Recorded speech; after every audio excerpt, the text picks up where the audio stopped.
the CFG GameCast episode number 19, a weekly podcast created by gamers and streamers alike to discuss the latest gaming topics from the previous week.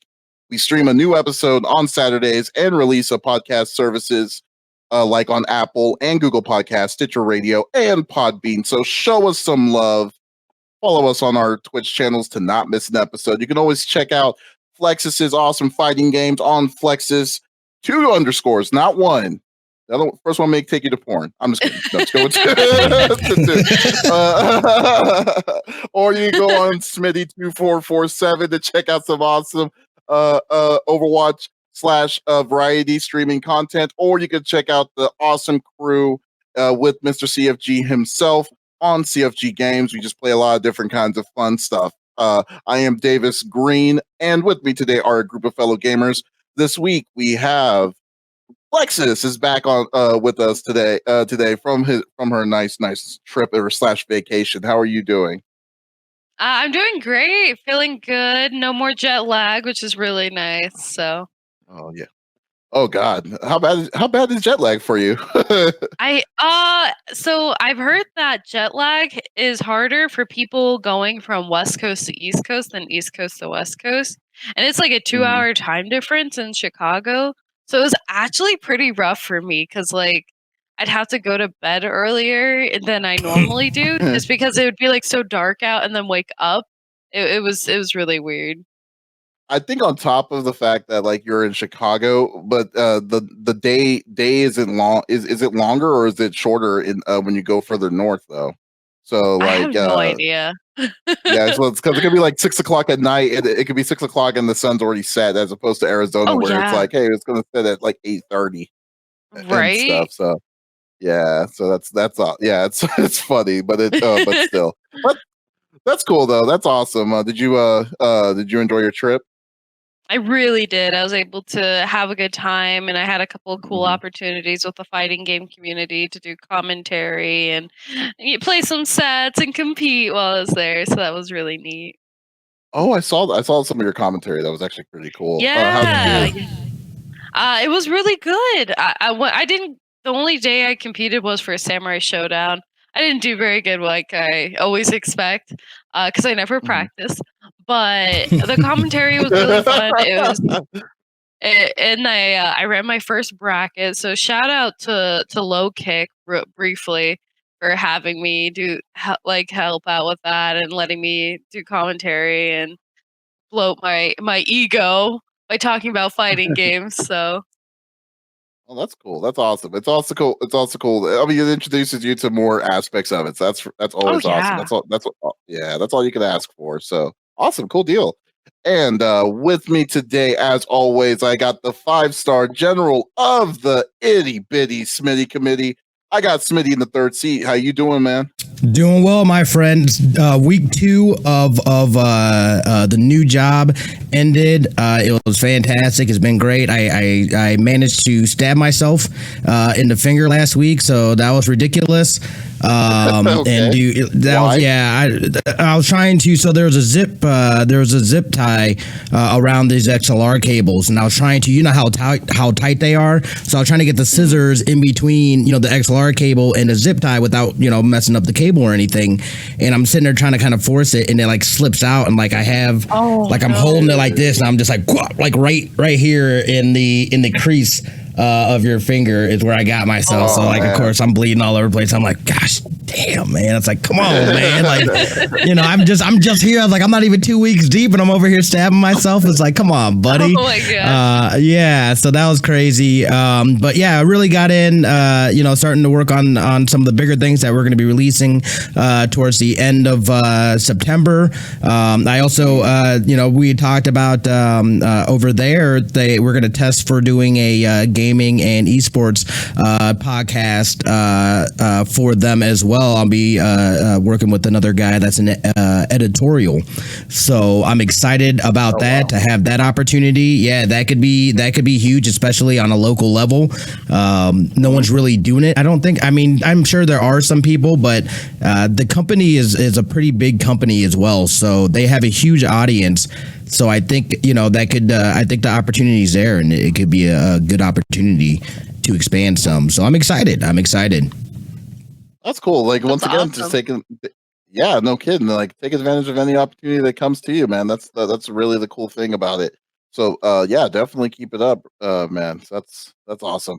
And as Absolutely. always, yeah. And as always, I've just been working as it usually goes. We were covering 3 different events at the same time this last weekend, so this was kind of uh kind of annoying. It was like it was really annoying on just keeping up with all of that, but at the same time, like I had no sleep yesterday because of a water leak that decided to randomly come out where I'm at. So, Oh my gosh. Oh my yeah, goodness. yeah. So and then, you know, it's funny. I feel like it's my fault though too, because like what happened was that like in the morning I was like I always like to on the beginning of the weekend I like to go do my laundry. So I go into the laundry, put all my stuff inside, and then I'm like, okay, cool, turn on the water. So I'm gone, and I'm like, okay, time to go to sleep because it's like 5 o'clock in the morning. I come back. And I'm seeing that the water is still just coming up, like just spouting all over the place because the faucet broke because it fully corroded. So I had to use a wrench to Oh. Oh shut the my water gosh. down, and there's a giant pool of water. Yeah, so Oh I had to go to no. yeah. It was ridiculous. We got that fixed today, like maybe literally 3 hours before we started the podcast, and Nice. it cost me almost $600, and I'm like, Jesus, like I'm about to go to Japan too, and it makes me so mad that like I had to drop it on Oh. this, and yeah, so So the yeah, so real it was question kind of. is, the real question is, are you wearing clean clothes now? I am wearing clean clothes. I had literally yeah, so like the load I had was literally just specifically was my like, you know, my workout shorts and all my like, you know, my pants Okay. and stuff. And then I'm like luckily I had like two good pairs left. I was like, thank God. Cuz I'll be wearing Yeah. slacks all over the place. But that is cool. That's cool. But anyways, let's get down to it and we'll be getting in on the fun.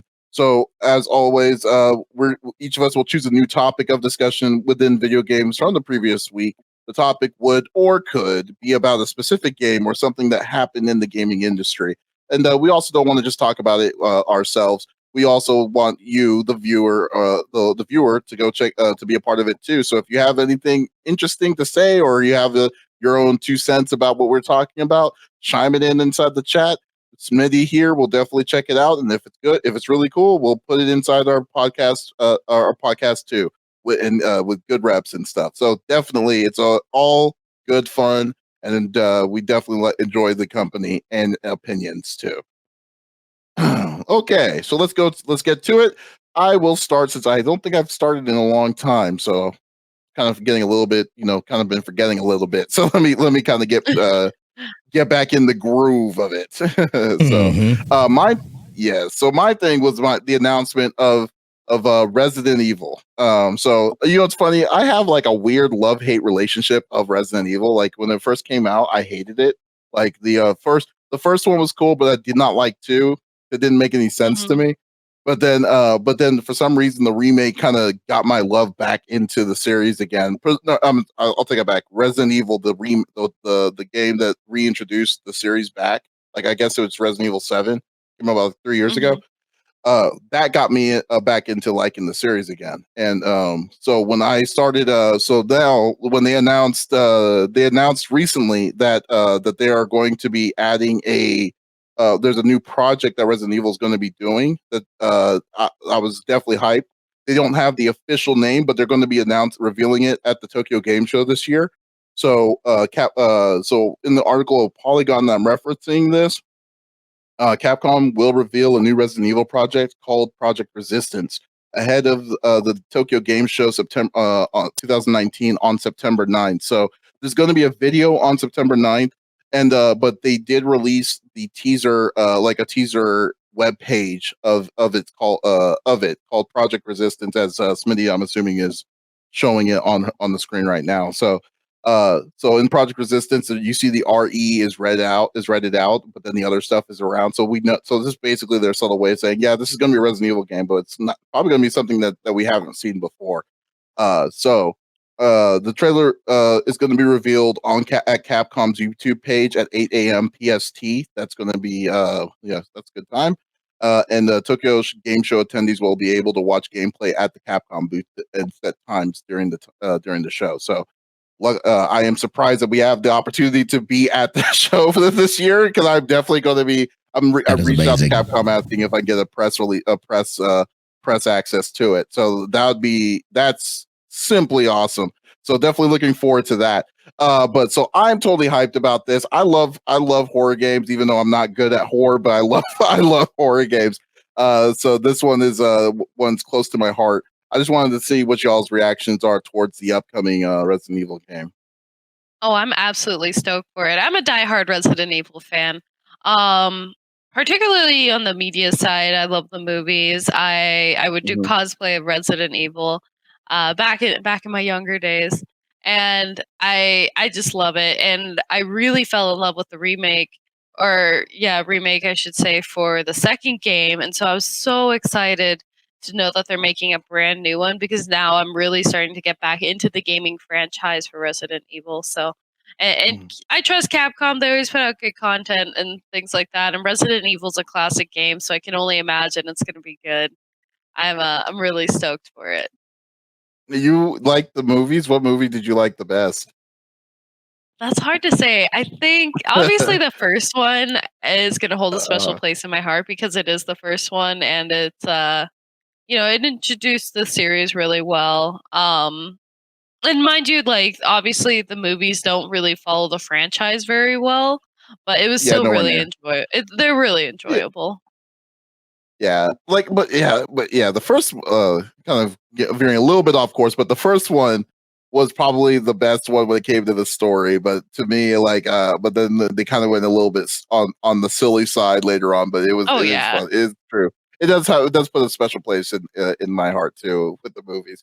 But what about you, Smitty? Are you hyped? Did you ever play Resident Evil? I'm not a Resident Evil person. Here's my deal. Man. Here's my deal, dude. I am not a big fan of horror games. Like, I don't need to be stressed out. I'm not playing video games to get stressed out like that. I am playing video games to de-stress. So, like, something about horror games. And don't get me wrong though, because I enjoy playing Dead by Daylight, but you don't ever really see me playing Dead by Daylight by myself. I enjoy playing it with my friends. It's creepy, but I feel like I got other people there. Like, when it's just me, you're just solo dolo. Like, that is terrifying, man. The noise, the sound, you know what I mean? Like, they do a great job with that stuff. But I've watched streams like that, and like that stuff just gets it's a lot. I've thought about doing them, you know what I mean, or trying them out, or so it may be something that I do in the future, just because I don't. Those games make me very uncomfortable.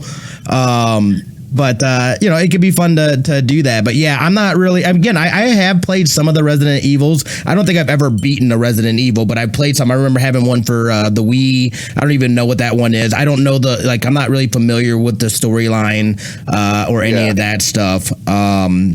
But they're fun games to play. I see why people enjoy them, especially people that have been following along the story. You mentioned the films as well, and I remember they started out like serious, and then they got really silly. But still, I mean, people enjoy them. People watched them. I think I watched almost all of them. I don't know if I watched the last one, but I watched them just to get some context of the game, because I haven't played through the games. Oh yeah, well yeah, definitely. I mean, don't get me wrong. I'm not saying that it's like it is a grown taste to really kind of like to get into something that kind of scare yourself, because it does kind of. You're right. It does kind of pick up your adrenaline level a little bit when it's freaking you out. Like I think a game like Resident, but I don't know if Resident Evil. Now the new Resident Evil, the one that recently came out, that one scared the crap out of me, regardless of all the stuff, because of the first person views and stuff like that. But like the older one, not as bad. I would say it's not as bad. Now there are jump parts of it. Oh yeah. But oh my god. Yeah. Yeah, you know what I'm talking about, Flex. Yeah. Oh yeah. Yeah, but for the most part, it's not as bad as you think it is. Now, if it's like Outbreak, then I can easily see you never wanting to play a horror game like that again. Outbreak is pretty freaky, right? or Yeah. Five Nights at Freddy is something a game that people tell me that I should try playing it like on the stream, but I can't do that because like you're right because it's like I don't want to click on the camera and then come back and see a giant like robotic thing trying to Oh yeah, come and no get thank me. you. You No know? thank you. Smitty makes a good point. I don't want to play a game that stresses me out. Right, exactly.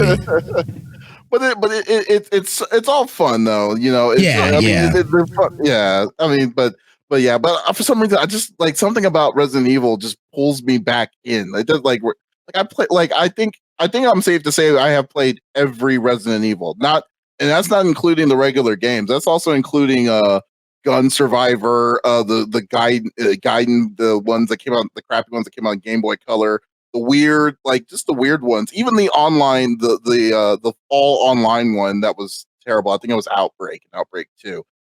Yeah, yeah, but something about Resident Evil just has something into my heart. It's almost like like Metal Gear. I have to play every Metal Gear regardless, like Right. like when it comes out.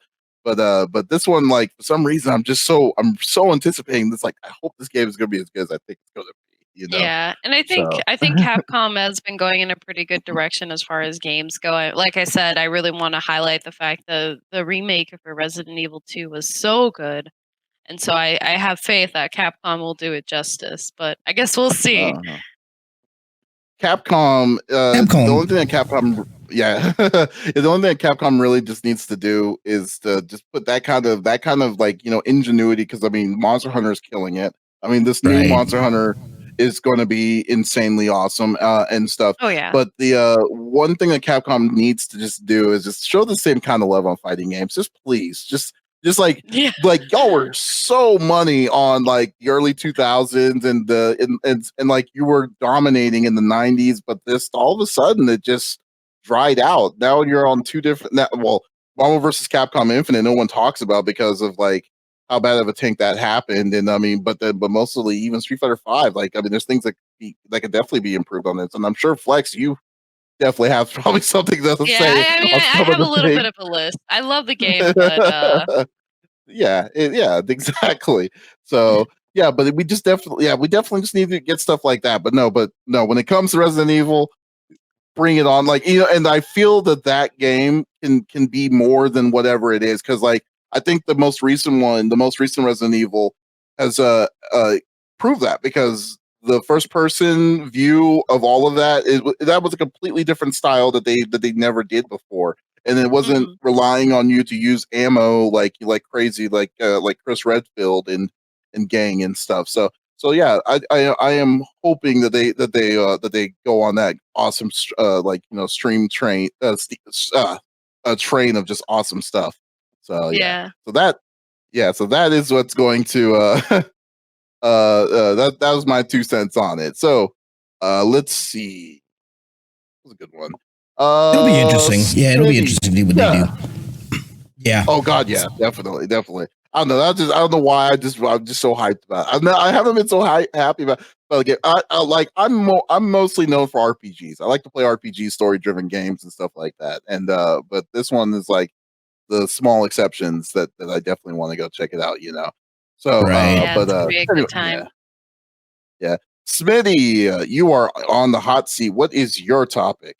So I wanted to touch on, I thought this was pretty interesting. I know that with and all the hype around Call of Duty Modern Warfare that'll be coming out, I played it. I enjoyed it. I think it's going to be hot, but they're definitely gearing it up. It's going to be and have an esports league. So they've been courting a lot of people, a lot of the same people that have been doing things with the Overwatch League and stuff like that. They've been courting. I went and did a little research because I saw that 100 Thieves, I know they were on board, and they recently actually just pulled out from committing to this Call of Duty league.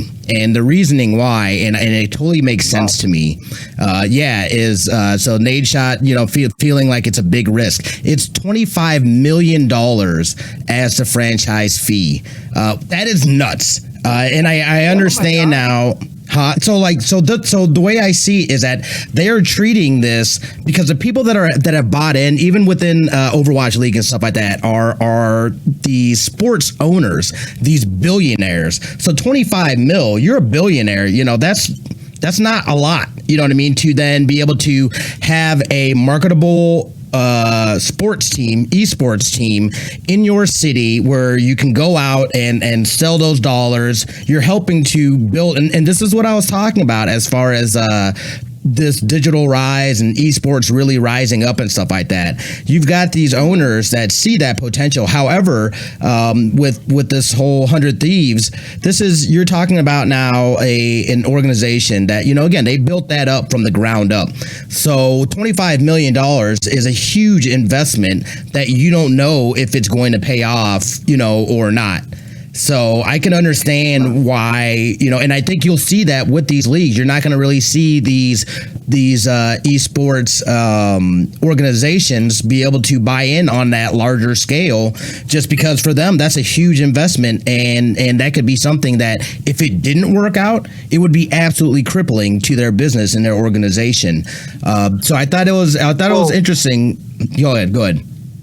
Oh, I'm sorry to interrupt there, but I was just wondering, because okay, so the highest what's the largest pot that we've seen so far in an esports, tournament, in general? Is it around 25, was 25, 30 million, or I think the Dota championship was at 35 point something million dollars as the pot for whoever wins it. So Wow. to say that for per team to join a league at $25 million, that pot would have to at least, or would literally be over 100, four teams is $100 million in itself. Right. So and I just can't even imagine, how can someone be that far off, to a league to be that far off to be asking that kind of cash for those kind of games, especially Call of Duty.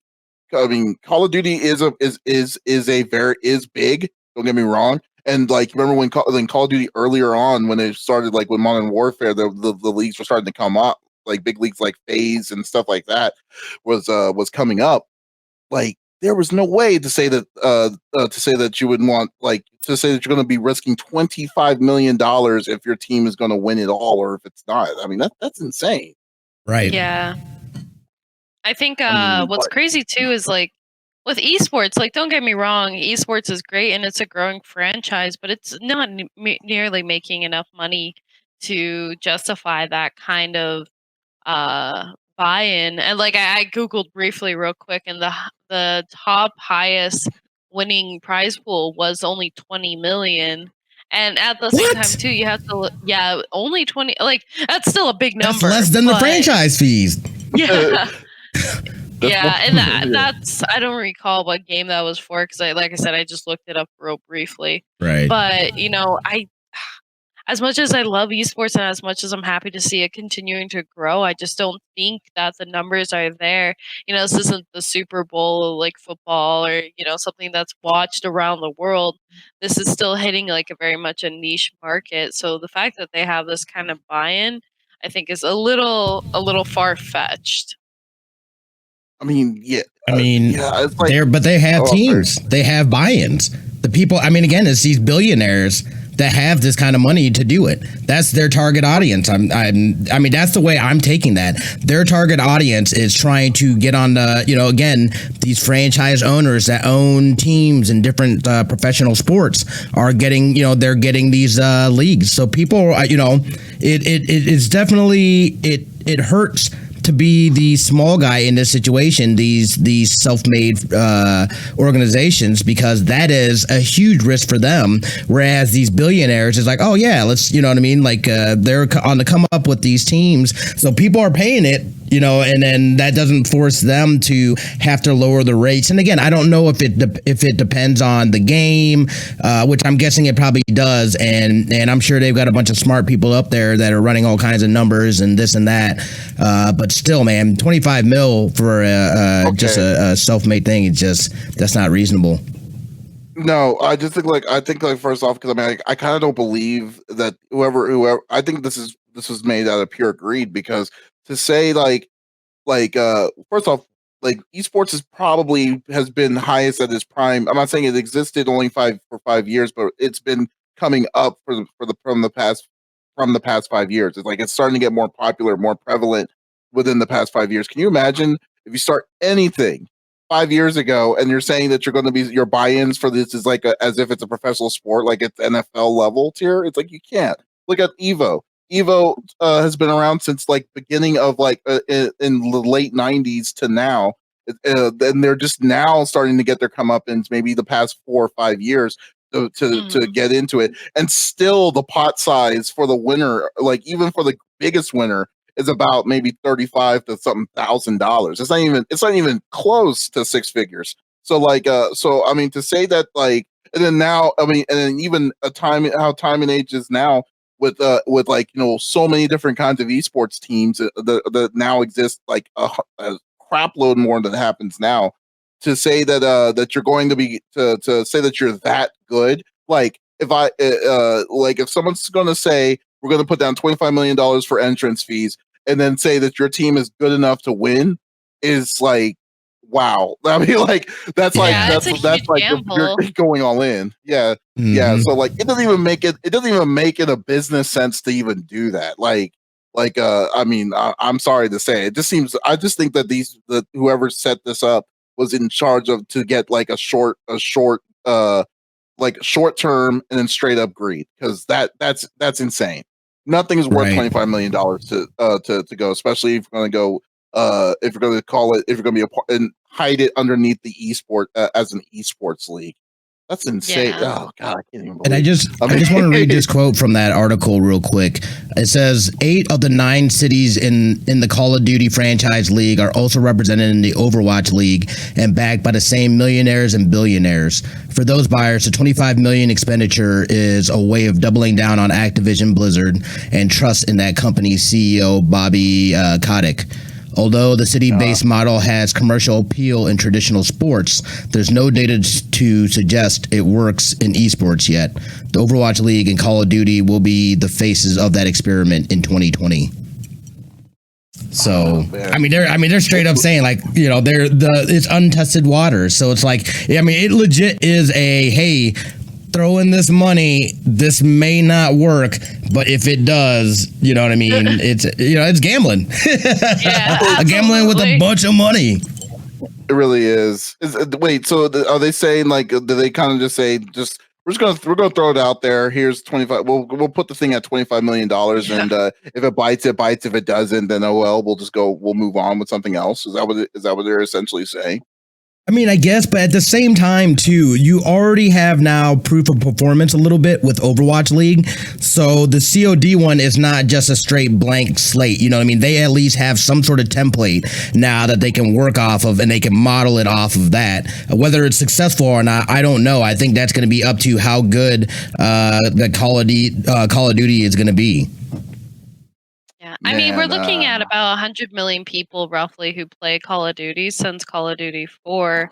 And let me look up the numbers real quick for Overwatch, because let's see, it's about 40 million players for Overwatch, and we've seen like how popular Overwatch is in Overwatch League, and I think Overwatch League is incredibly successful as or a great example of what esports can be, because of the level of professionalism and the way it makes it a sport. Um, so there's potential there, but again, 25 million. I don't know. I think it's still a little far fetched. Like, yeah, you have millionaires and billionaires who have the money to spend and stuff like that, but I still don't know if there's that kind of money within esports to really like make a profit from it. yeah. Because at the end of How the are you day, I going to think make a that's what profit they're from looking that? for. I think Yeah. it ends up being a long game thing, though. I think they're looking at projections of the popularity of it, and they're anticipating it to get more and more popular. So the ROI is not going to come right away, right? It's going to come a few years down the road as it gains in popularity. They've already got a stake now, and they got it way cheaper than what it's going to be when it does start exploding and stuff like that. I think that's kind of how you look at that. I don't know, but like, dude, there's going to be there has to be a level of a plateau how far, like, you know, esports is going to go, because right now esports is still in its infantile state of where of what it can and what it could possibly be. But even though, like, if that's the case, we don't they like, it's to say that you're going to be that far ahead on saying, oh, this is going to be competitive COD play. like we don't know like if there's going to be some sort of crazy crash that will happen, or a level that's going to be like people are going to be falling out of love of watching streamers or watching YouTube streamers and stuff like that. You know, I mean, it's like it to say like to kind of go all in on that, to say that you're going to put $25 million now in this kind of in this state of where esports is. I feel it's a little early. Is what I would say. Like if it would come up, if it's more like if it was like if it was more established on what esports is, or a straight clarification of what esports is, because like you could talk to 100 people and then they'll have a different answer of what does esports represent. So like until we get to that point where we kind of get like we can equal out and kind of say, oh, okay, this is the kind of play that we're looking for this kind of play in the in esports, then by all means put $100 million. I don't care, but like but it makes it sound, it doesn't sound very good reflectively when you say you're going to put that kind of pot and then someone's bouncing out on you because that those fees are ridiculous. You know, I mean, like that. Yeah, that's where I'm kind of at right now. Yeah, because like I'm already cool with like with esports leagues. I definitely understand that people are trying to get that bucket, and then people are trying to get to be a part of that professional league. I mean, Flexus, you're a part of it. But like I'm just saying that they need to be smart about like what the real, like where the realizations are, where on how or what they're trying to do to make it respectable. And you can't just throw that kind of cash, even if you're a trillionaire. It doesn't matter, you know. Yeah, that's true. Hold on, real quick. I wanted to say, Wilbo from the stream asked, "What do you think of Overwatch coming to the Switch?" I did not know that was a thing. I didn't know. There's rumors of it. I didn't know that. I didn't. Like, to be honest with you, I don't know 100% if it is true. But personally, like, I don't care. I mean, like, I really don't. I mean, I really don't care. I mean, like, it's like, to me, like, if it's funny because if you talk to my friend Preston, I always tell him like you need to play on PC. That's how you play it right. You know, I mean, that's just my own opinion. You got to play that game right on PC. So every time when he's playing it, when I see him playing on console, I tell him, "Are you gonna play? Are you playing this game right?" And he understands what I mean. And then he's like, This "Yeah, guy. no, I'm not." And I'm like, "Yeah, I'm sorry." Yeah. No, you play it. You play it on console or you play it on PC? I play on both. Yeah, I play on console and PC. Yeah, I don't know that I'd play on Switch though. With that game. Yeah, I mean, I think it's a smart move for Blizzard, just purely because they're expanding their outreach. So why not? Yeah, yeah. I mean, it definitely is. I mean, the game definitely doesn't seem like it's very highly like graphically inclined for the Switch to have problems playing it. And then now you can play it on the go. Then I guess by all means. But I mean, it's not my it's not my type of game. I'm glad that they're definitely going to be doing it. So that'll be kind of cool. Yeah. But we'll definitely see. Cool. Well, was there anything else you wanted to chime in on the discussion, Smitty, or was that it? You good?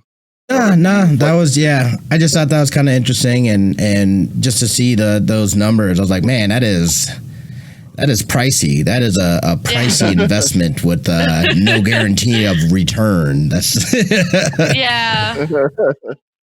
Good thing that you didn't do it on Battlefield 5, I guess, you know. Oh wow. Could you imagine that? Lost revenue.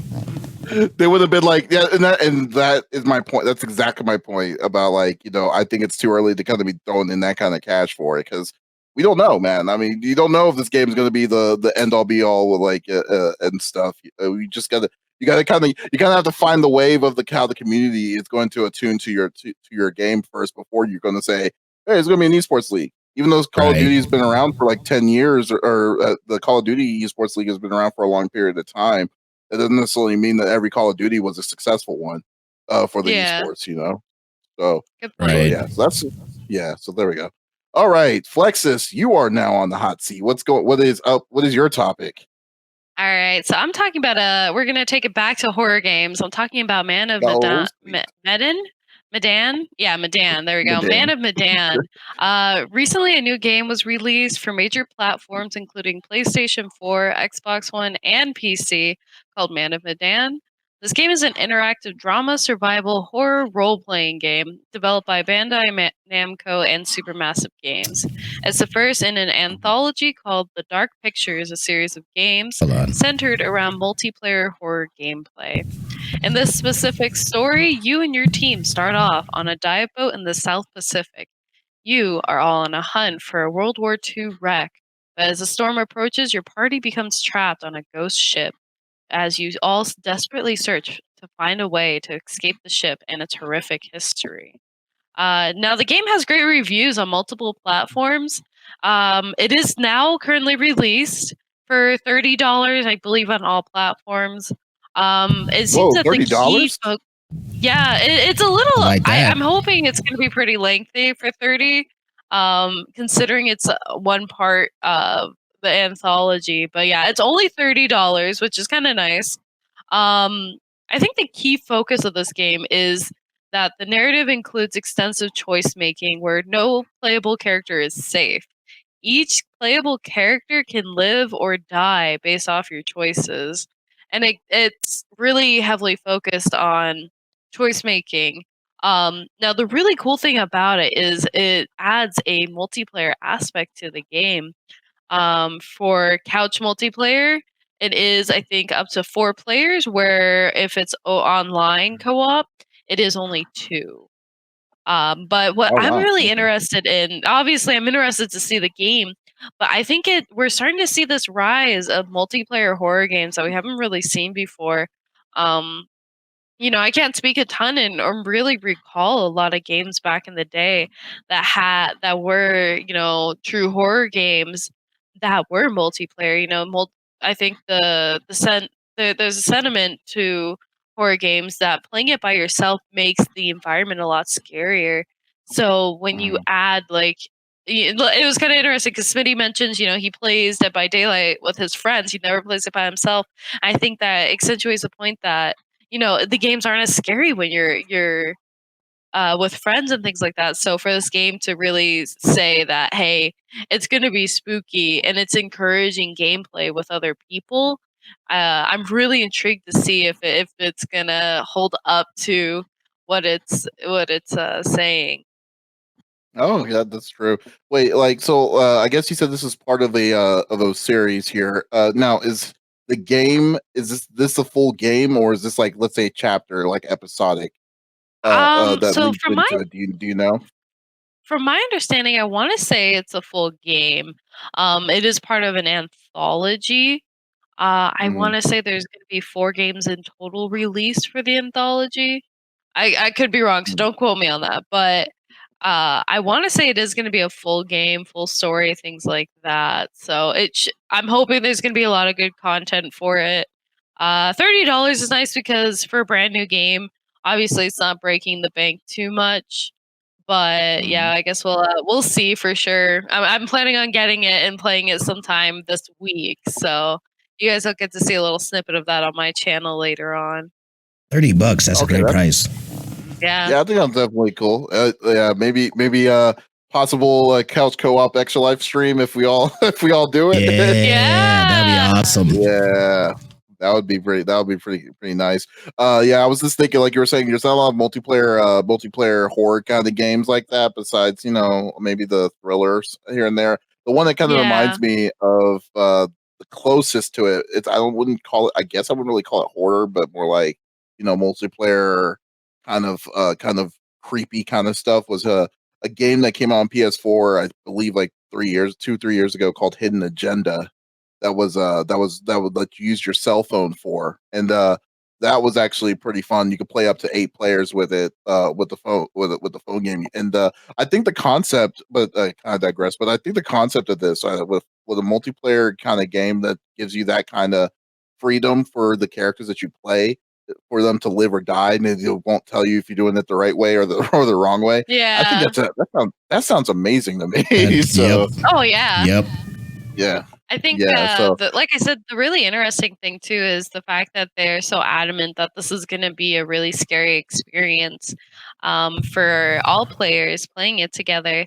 So, and I get scared easily. I totally get scared easily. And I know a lot of my friends do that. We're both interested in playing the game. So I'm really excited to see how they incorporate this like scary atmosphere with multiple people and, how to accomplish a way to scare everyone in the room and not just a single person that most single player horror games tend to do. Because I think obviously single player horror games really feed off of that sense of isolation and sense of being by yourself. So, like I said, I'm really excited to see how this game accomplishes that.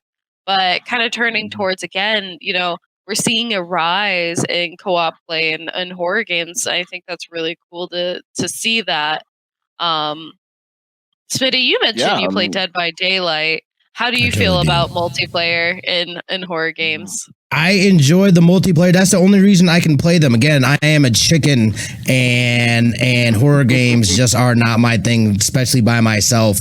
However, I'm able to play games like that in a multiplayer setting. I know I'm with my friends. I feel safer. We're having a good time. You know what I mean? It makes it a little less creepy. Whereas if it was just me, I'm all up in my head. Then I'm gonna freak myself out probably. Oh, that's funny. Yeah, so the horror games are tough for me to try to play by myself. But I'm really interested in this game. I'm going to buy this game just because it sounds everything that I've heard so far sounds pretty legit. And as long as I have friends to play with, then I think I'll be all right. I just really would love to see y'all's reactions. That's what I'm really there to be honest with you, just to see how this is gonna be. But yeah, because I don't really scare. I won't say I scare easy, but I do. I do. There are the jump scares that usually sometimes get me, but like it's almost as crazy as like a flinch, but not like creeping or freaking out or screaming or anything Oh no, like that is but totally me. I go all out. I'm very animated when I'm scared. Oh, I hope it has the jump scares on this. And I guess the real question is though too is also like how long is this? Like, is it $30 is what I'm kind of, I mean, I shouldn't automatically think that it's going to be a short game at $30, but at the same time, I'm thinking it's going to be a short game. It has to be at least maybe 3 to 5 hours or something like that, right? Yeah. So well, and I don't know if you guys, because I played Until Dawn. I haven't finished it, but I really enjoyed Until Dawn. That one was it had some creepy elements to it, but it also had a really good story, and I enjoyed it. I need to go back and finish it. So I'm excited. Again, I know that they can develop, and they've come out with some with that game, which I really enjoyed. So I think this game's gonna be pretty dope. I'm going to buy it this week. I'm going to do it. Oh, okay. Yes. Oh man, I definitely need to check this out. I think the only time I would play it would be with friends though too, because like now, like when you find games that are multiplayer or is pushed with multiplayer, it just seems like a better time to play with more people. I mean, like Marvel Ultimate Alliance 3 is the same kind of way. It's like I like the game is fun, but it's better when you play with a full team of 4. And like Monster Hunter, it's like you could play with one. You could play by yourself. You could fight these crazy monsters by yourself, but it's like. But you can't like freak out or just kind of scream or yell when you're not playing with your friends. So just to say that it is incredibly rare for horror games to be co-op, and for a game that's also kind of puzzling and things like that, like to do like how this game looks like it's like a gem in itself. So I definitely am gonna it hits a really good niche market.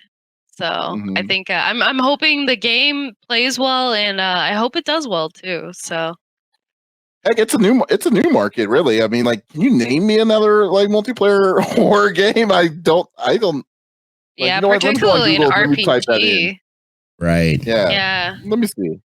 Multiplayer horror games. Let's see what they come up.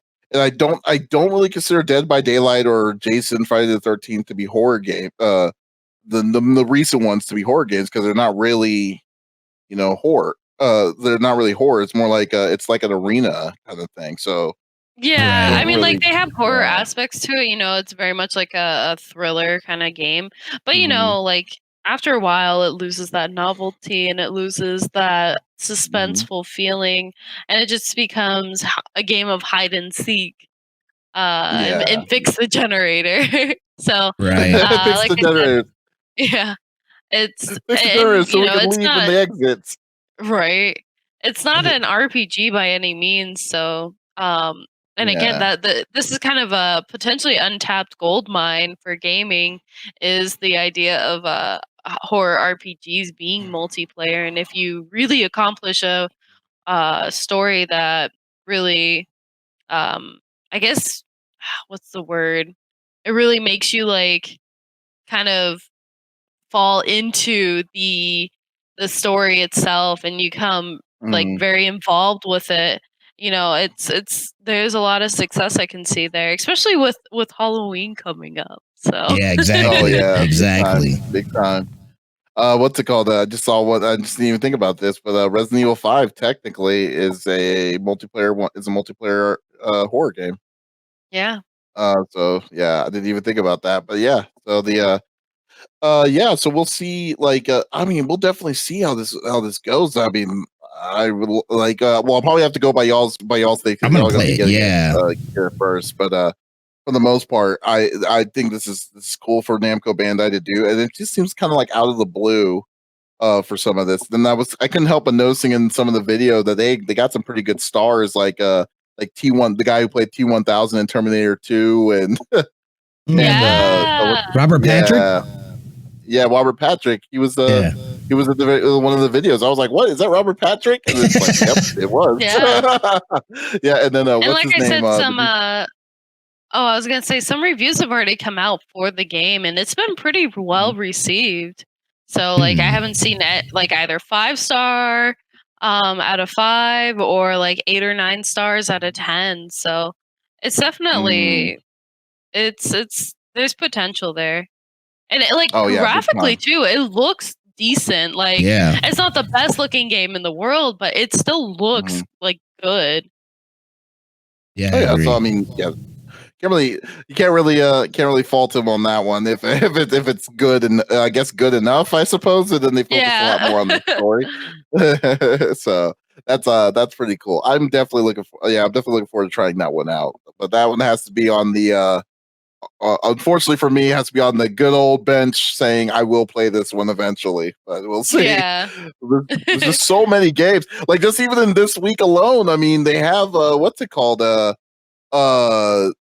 like what you got Monster Hunter come Friday, you got Mhm. Borderlands 3 coming out the week after, like next week. It's gonna be pretty stacked right now for me. And then like that's the game that's waiting for me when I get back home from Right. when I Yeah. go. So yeah. So no, I got a lot of other stuff to do. So but yeah, that will be cool. I know I can't wait. You need to also check out Blair Witch Flexus. That just Yes. came out too. Ooh. Doc is playing that. He Let was me playing that write the other that day. down. Yeah, he said it's Yeah. creepy. He said it's so creepy. Yeah, but if you like that kind of stuff, yeah, because like I was thinking about that, and that's a one player game, and it's only out on Xbox One and PC right now. But yeah, definitely check that out if you love horror games. So I don't, I'm kind of on the fence on wanting to try that one at all. 'Cause Yeah, I, that I movie remember freaked me watching out, the movie. man. That movie did Yeah. freak me out. I'm not gonna lie, that movie did freak me out when it first came out. So not a yeah, I'm not a lesser man of admitting that. Yeah, So exactly. yeah, so but we'll definitely see. But good, that was a good one, Flexes. So we'll definitely check Thank that you. one sucker out. And we'll definitely play. Like if we do it, we should do it on Extra Life if it's interesting. It's like if it's a lot of talking and stuff, then Yeah. it might be something different. But we'll see. Or Right. we could do I'm just thinking, or we could do what's it called, Monster Prom or something like that. I, and see what that I think I have that Monster Prom. Yeah, so we'll see. We'll figure it out. All right. Yeah. So we'll cut this one short as all and everyone, thank you for stopping by on episode number 19 on CFG Games, the CFG Gamecast. Sorry, once again trying to get all the credit. But yeah, CFG Gamecast episode number 19. Thank you. You could always check us out on we always release the podcast on Mondays, and you can check us out on podcast services like Apple and Google Podcast, as well as Podbean and everything else. And as always, Smitty, what are you streaming? What's your plans for streaming this week? I will be live Thursday and Friday, and then of course we'll be recording the episode 20 of the CFG GameCast next Saturday. So it should be a good week. Wear your bow tie and top hat and monocle for that one. So congratulations on that one. I wish I had that. Flexus, what are you streaming this week? All right, so I'm actually going to be streaming after this stream. I'll be doing a short little Street Fighter lobby, but tomorrow I'm actually very excited because I'm going to be hosting a Ladies Night lobby for Street Fighter. You can find us at Ladies Night FC on Twitter. We're actually getting ready to announce we have an official Twitch page, so I'm very excited we're going to get to stream on that. Otherwise, like I said, during the week, I'll probably be picking up Man of Medan and playing that, so you guys can catch me there as well. So just follow me on social media or follow my Twitch page to keep up with my schedule because I tend to stream randomly. Okay, sounds awesome. Sounds awesome. Thank you. And you can also check us out, CFG Games. I too will be probably streaming. I need to get some dinner first, but after that, I will be streaming some more Monster Hunter, getting hyped for Iceborne. So needing to play with some friends. So you can always join and play in with us too as well on CFG Games. We always put the friend code, and we like to have a little community of friends while we play. So definitely stay tuned for that. Unfortunately, this week will be heading out to Japan, so we're going to be putting a little bit of a hold on our normal streams. But then at the same time, we'll be. I'm actually debating. I don't know. I've been thinking about it, but if I should do any kind of stream on the floor at TGS, but it's just so much work. I don't want to deal with it. It's just too much work. But we'll figure it out. But yes, we'll definitely check us out, CFG Games, on anytime and for any future updates and things like that. So once again, this is Davis signing off with Smitty and Flexus. Y'all have a great day.